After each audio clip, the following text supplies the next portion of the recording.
Corporal. Good morning, Lieutenant Barlow. What? Ancient Pistol and new friends yet? For my part, I cannot. But when time shall serve, there shall be smiles, but that will be as it may. I shall bestow a breakfast to make you friends, and will be all three sworn brothers to France. Let it be so, good Corporal Rim. I will live so long as I may, that's the certain of it, and when I may live no longer, I will do as I may. It is certain, Corporal, that he is married to Nell Quickly, and certainly she did you wrong, for you were troth plight to her.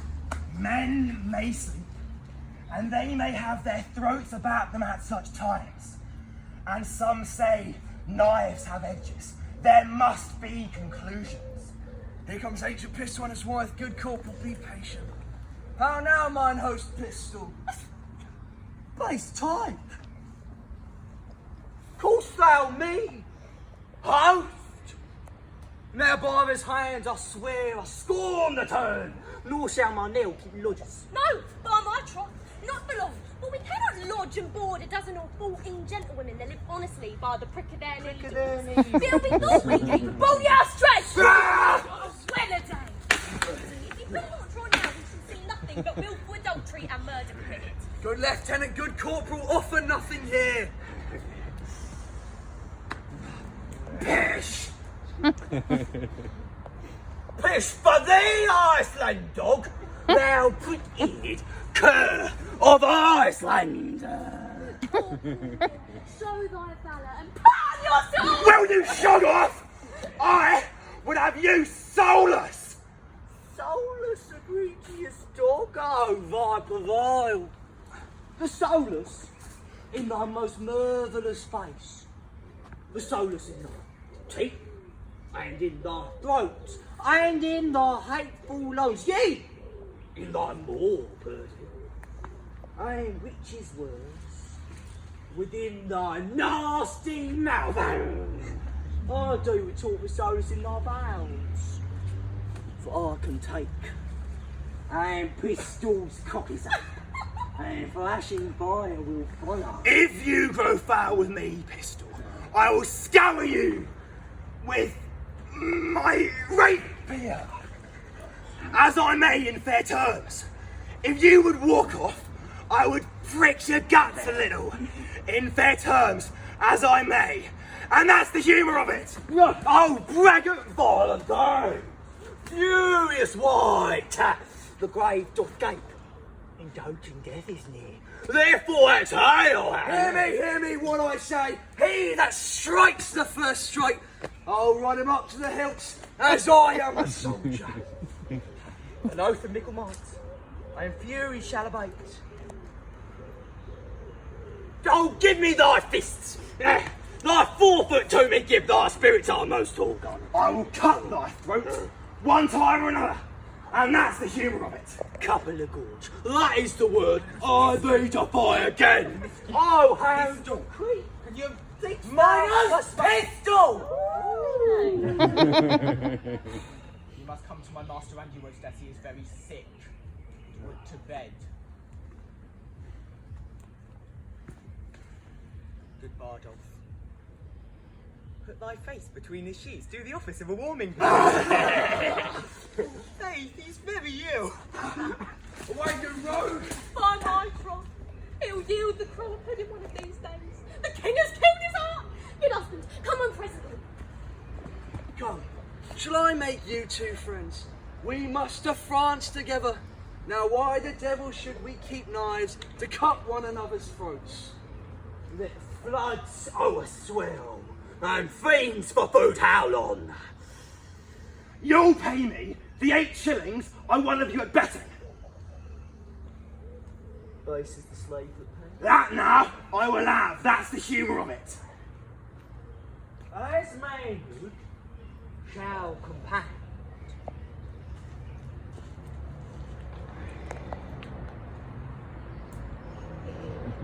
Push. Home! By this sword, he that makes the first thrust, I'll kill him. By this sword, A I sword is oath, and oaths must have their cause. Corporal Nim, and thou will be friends. friends, and thou wilt not. Why then, enemies with me too. Prithee, put up my. You'll give me the 8 shillings, or one of you had better. No, a noble, shout the and breastplate. And liquor likewise will I give to thee. Yes, and friendship shall combine, and brotherhood. I'll live by him, Nim will live by me. Is not this just? For I shall subtler be unto the camp, and prophets will crow. Come, give me the hay. And I shall have my noble. In cash most justly paid. Well then, that's the humour. Everything came of winning, coming quickly to Sir John. He is so shaped of a burning quotidian tertian, it is most lamentable to behold. Sweet men, come to him. The king hath done bad evils in the night, and that's the even of it. Nim, thou hast spoke the right. His art acted in corporate. The king is a good king, but it must be as it may, he passes humours and careers. Let us condole the night. Limekins, we will live.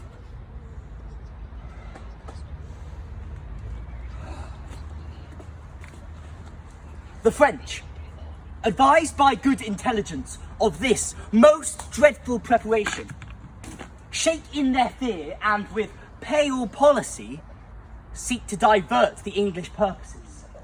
O England, model to thy inward greatness like little bodies with a mighty heart, what mightst thou do? That honour would thee do, were all thy children kind and natural. But see thy fault, for France hath in thee found out a nest of hollow bosoms, which he fills with treacherous crowns and 3 corrupted men.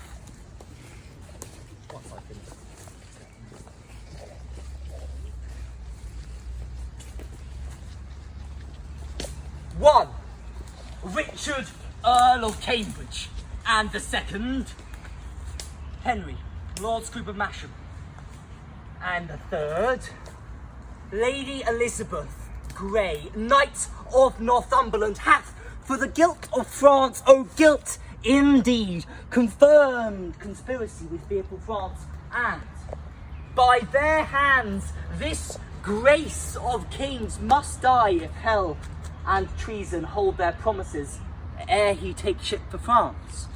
And in Southampton, linger your patience on, and we'll digest the abuse of distance. Force a play, the sum is paid, the traitors are agreed, the king is set from London, and the scene, gentles, is now transported to Southampton. There is the playhouse now. There must you stand, and thence to France shall we convey you safe, and bring you back, charming the narrow seas, for, if we may, we'll not offend one stomach with our play, but till the king come forth, and not till then, unto Southampton do we shift our sea. For God is very bold to trust these traitors. They should be apprehended by and by. Smooth and even they bear themselves, as if allegiance in their bosom sat, crowned with faith and constant loyalty. The king hath known all that they intend, by interception they dream not of. The man was his bedfellow, whom he hath doled employed with gracious favours, that he should, for a foreign purse, so send sovereigns like to death and treachery.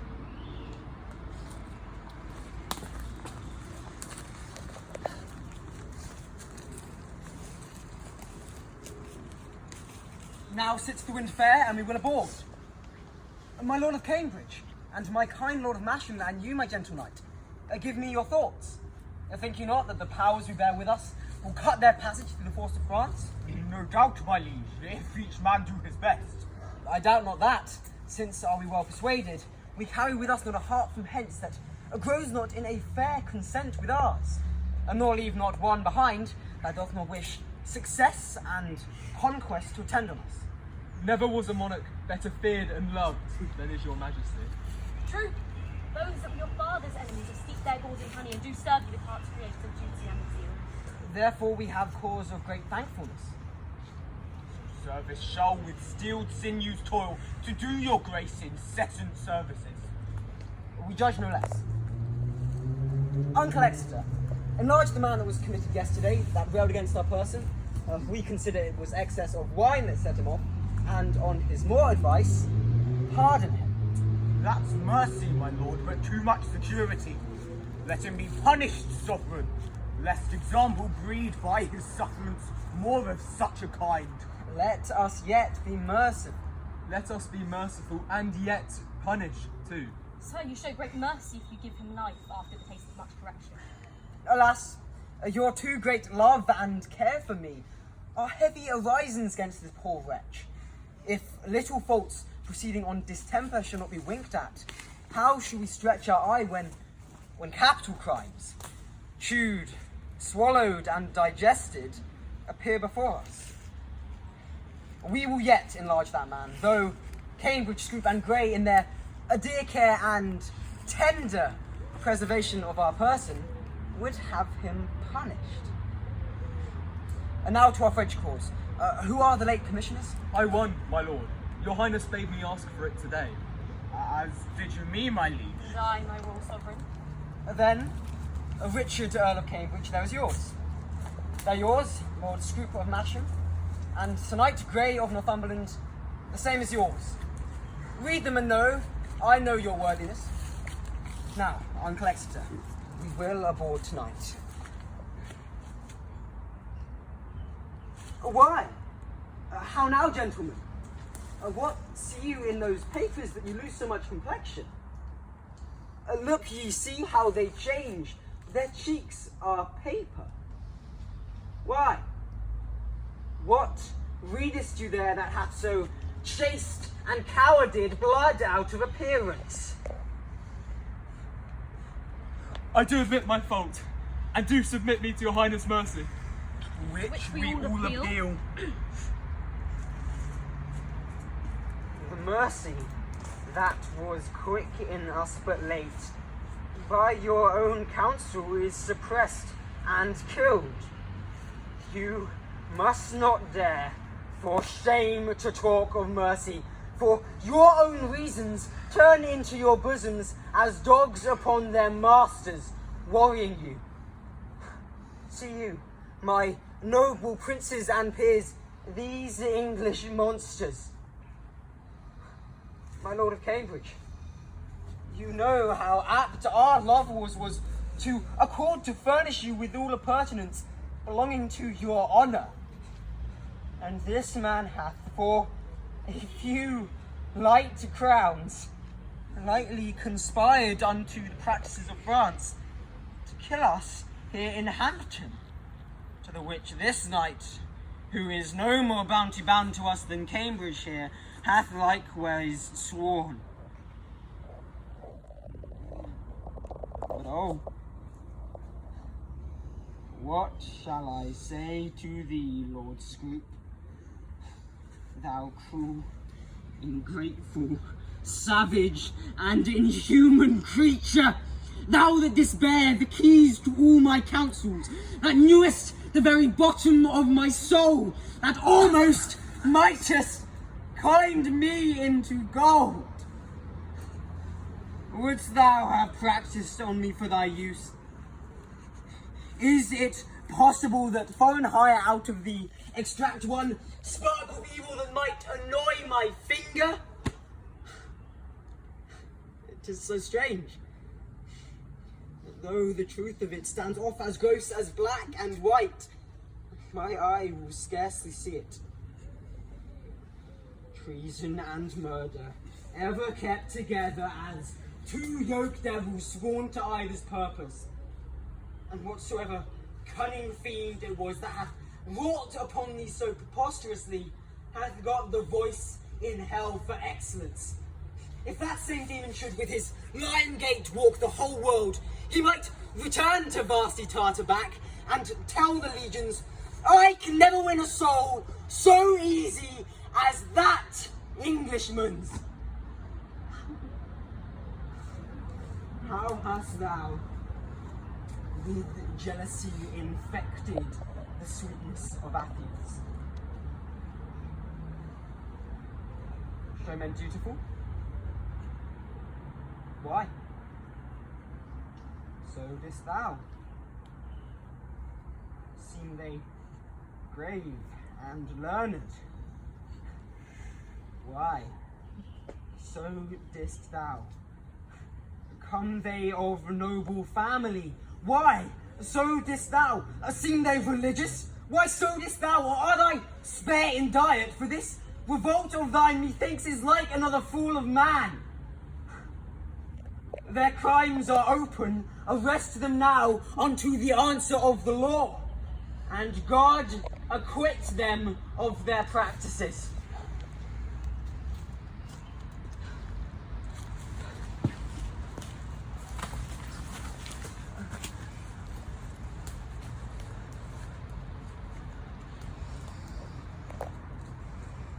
I arrest thee of high treason, by the name Richard, Earl of Cambridge.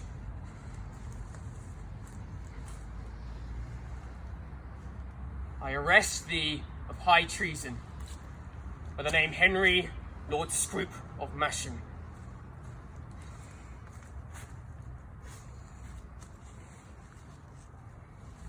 I arrest thee of high treason, by the name Elizabeth Grey, Knight of Northumberland. Our purposes God hath justly discovered, and I repent my faults more than my death, which I beseech your highness to forgive, although my body pays the price of it. For me, the gold of bronze. Not seduced. Never did faithful subjects nor rejoice at the discovery of such dangerous treason. My fault, but not my body. Pardon, sovereign.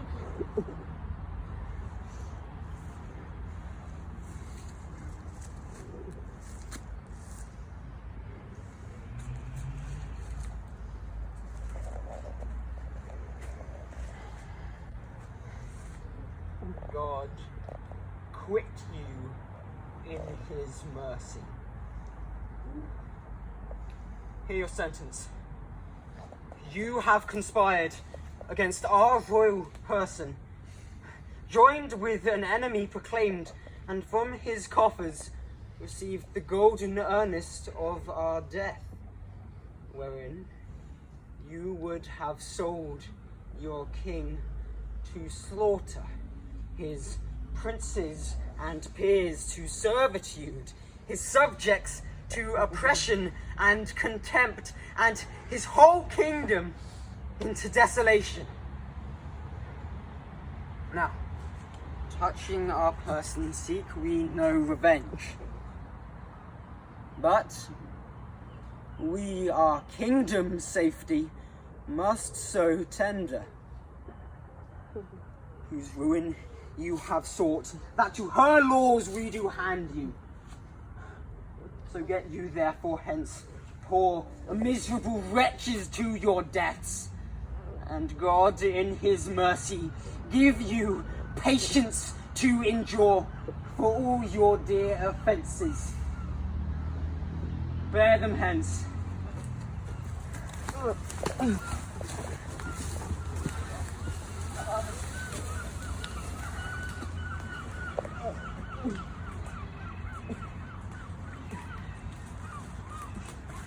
Now, lords, for France, the taste of which shall be to you as us like glorious. We doubt not a fair and lucky war, since God hath so graciously brought to light this dangerous treason lurking in our midst to hinder our beginnings. We doubt not now, but Every rub is smoothed on our way. So, we deliver our puissance into the hand of God, putting it straight in expedition. Come, my lords, cheerly to see.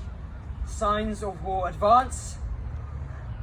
No king of England, if not king of France. That's Boar's Head.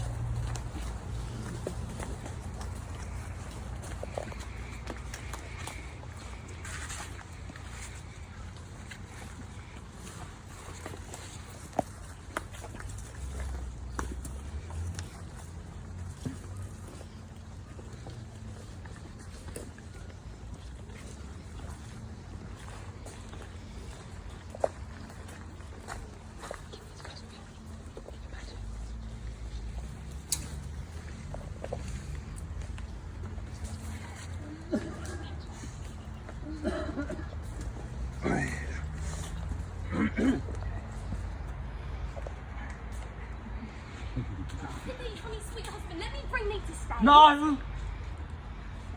For my manly heart doth yearn. Bardolph, be blithe! Nym, rouse thy vaunting veins, boy, and bristle thy courage up, for Falstaff he is dead. And we must yearn therefore. Wouldst I were with him, where summer that be, either in heaven or hell. Hey, sure he's not in hell, he's in Arthur's bosom. If ever a man were in Arthur's bosom. I made a finer end and went away, and it'd been only a Christian child. High even just between 12 and 1, even at the turning of the tide. Just after I saw him fumble with the sheets and play with flowers and smile upon his fingers' ends, I knew there was but one way. For his nose was as sharp as a pen and a babble of green fields. Now, Sir John! What man? Be of good cheer. So I cried, God, God, God! 3 or 4 times. You know what? We should not think of God, for there was no need to trouble himself with any such thoughts yet. Bade me lay more clothes on his feet. So I put my hands into the bed and I felt them, and all was as cold as any stone. And so I felt to his knees, and all was as cold as any stone. And so upward and upward, and all was as cold as any stone. They say he cried out of sack. Aye, that I did. And of woman. Nay, that Boy. I did not. Aye, that I did, and said they were devils incarnate. Never of incarnations was colour he never liked. He once said the devil would have himself about women. I did, indeed, in some sorts, handle women. But he was a rumour I could talk to the Orr of Babylon. Do you not remember? He saw a black flea stick upon Bardolph's nose, and he said it was a black soul burning in hellfire. Well, the fuel that maintains that fire is gone. That's all the riches I got in his service. Shall we, Shog? The king will be gone for Southampton. Yeah, come, my love. Give me the lips.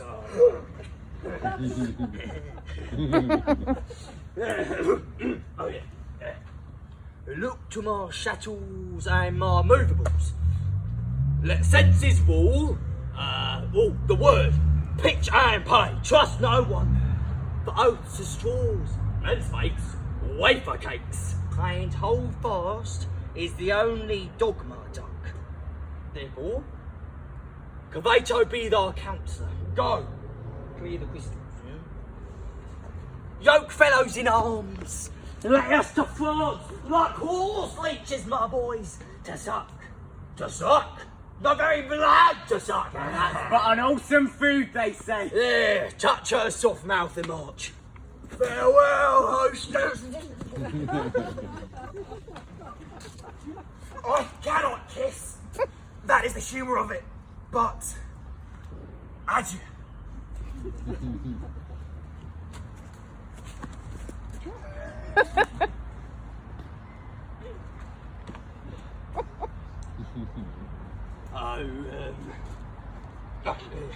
Let house wiffery appear. Keep close. Are they command? Farewell, adieu. You can probably start going, I'll catch up.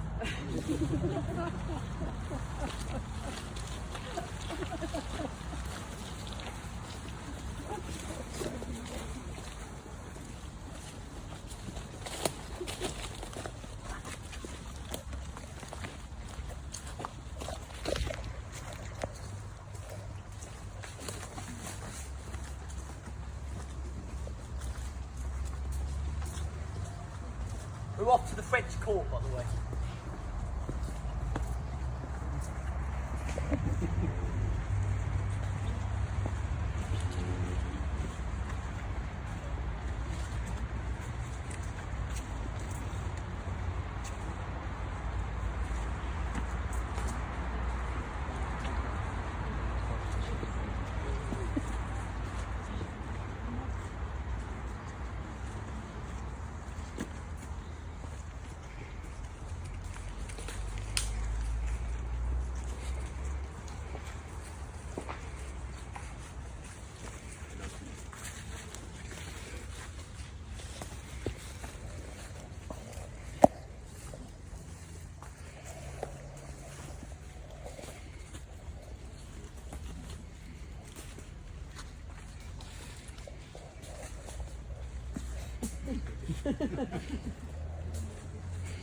Thus comes the English with full power upon us.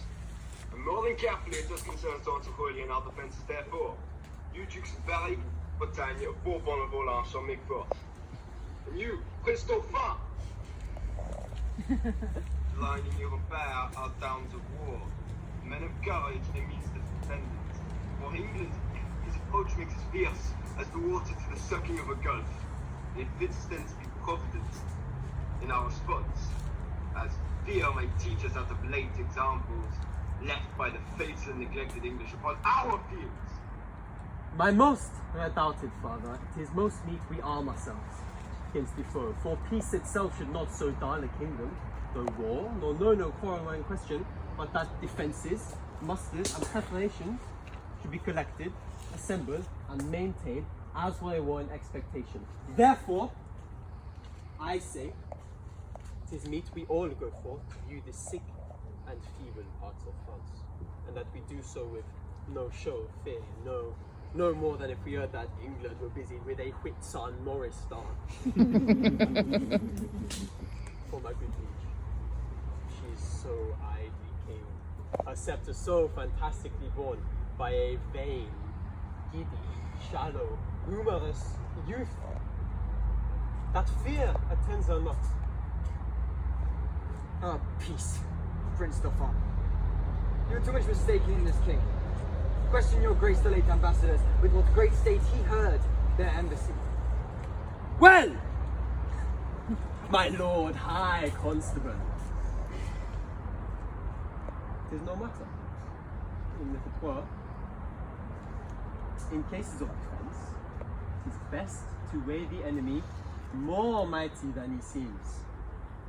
Think we King Harry strong, and princes look ye strongly on to meet him. The kindred of him hath been fleshed upon us, and he is bled out that bloody strain that haunted us in our familiar parts. Witness our too much memorable shame when Cressy Patten fatally was struck, and all our princes captive by that black hand, Edward the Black Prince of Wales. Look, Monsieur approaches. Ambassadors from England to crave admittance to Your Majesty. Give them present audience. Go and bring them. See, this chase is hotly followed, friends. Pinehead and stop pursuit for coward dogs. Most spend their mouths on what they seem to chase runs far before them. Good my Sultan, take up the English shot and show them of what a monarchy you are the head. Self-love, after all, is not so vile a sin as self-neglect.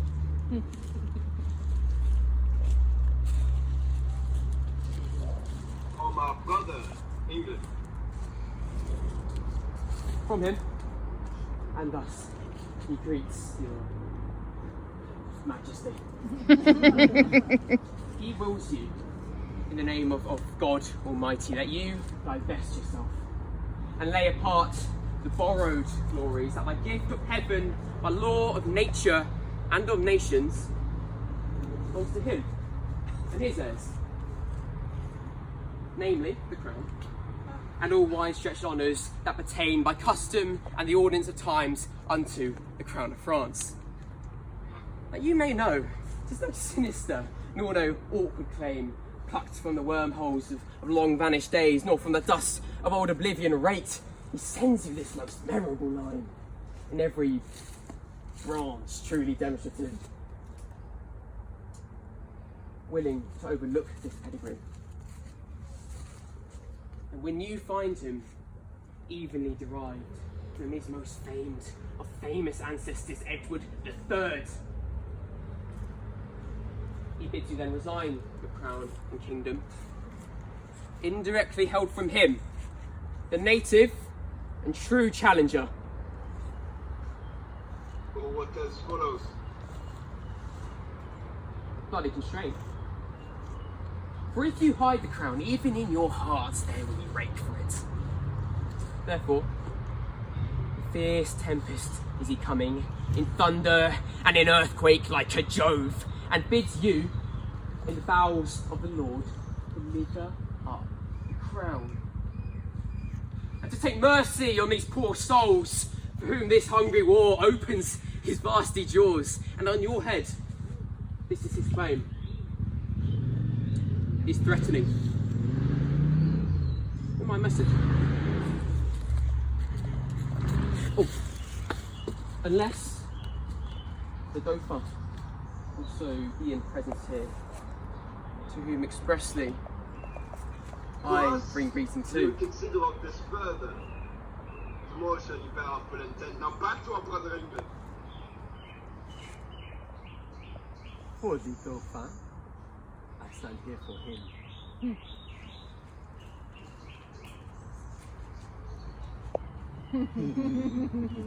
What to him from England? Scorn and defiance, slight regard, contempt, and anything that may not misbecome the mighty sender doth he prize you at. Thus says my king. And if your father's highness do not in grant of all demands at large sweeten the bitter mock you sent his majesty, he'll call you to so hot an answer for it that caves and woomy voltages of France shall chide your trespass and return your mock in second accent of his ordinance. Say, if my father render fair return, it is against my will, for I desire nothing but odds with England.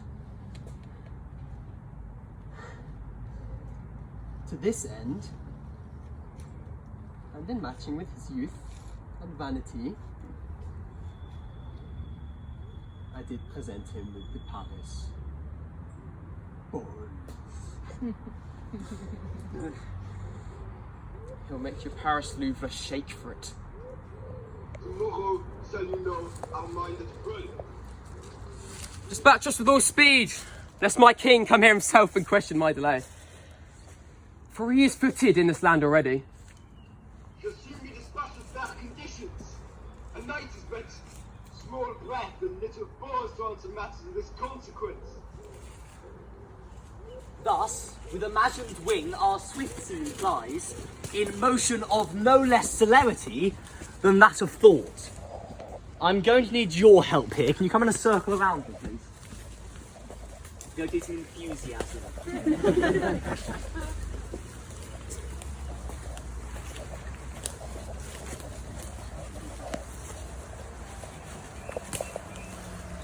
Okay, brilliant. You lot are going to be wave sounds. Crashing waves.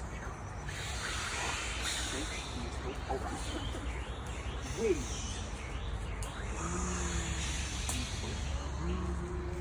Seagulls.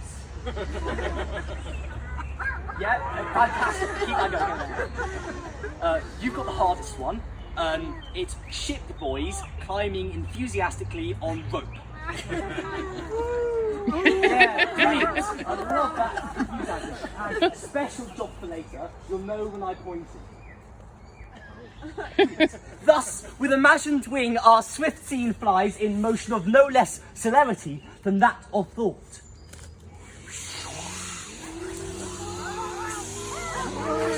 Suppose you have seen the well-appointed king at Hampton Pier embark his royalty, and his brave fleet with silken streamers for young, feverous fanning.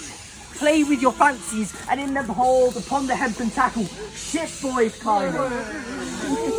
Here hear the shrill whistle.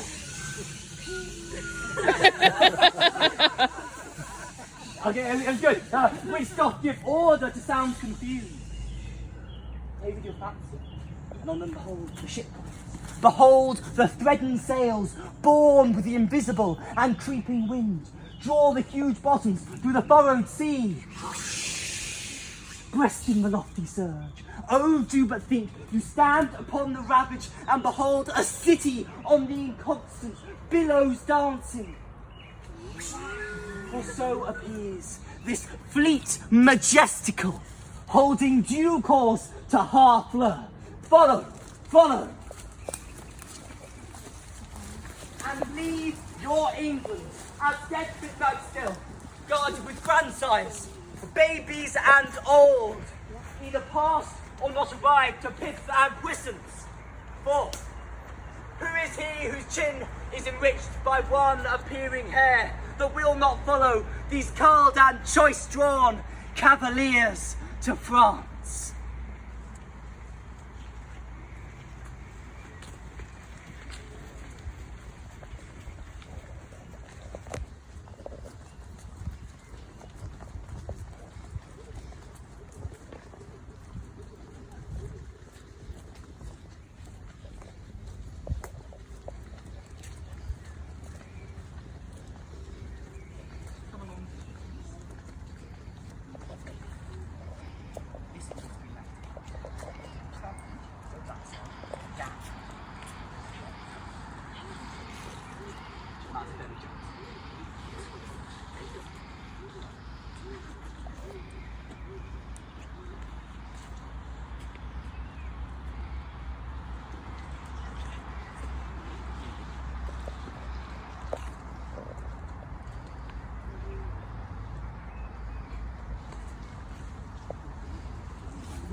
Work your thoughts, and therein see a siege. Behold the ordnance on their carriages, with fatal mouths gaping on girded Harfleur. Suppose the ambassador to the French comes back, tells Harry that the king doth offer him Catherine, his daughter, and with her to dowry some petty and unprofitable dukedoms.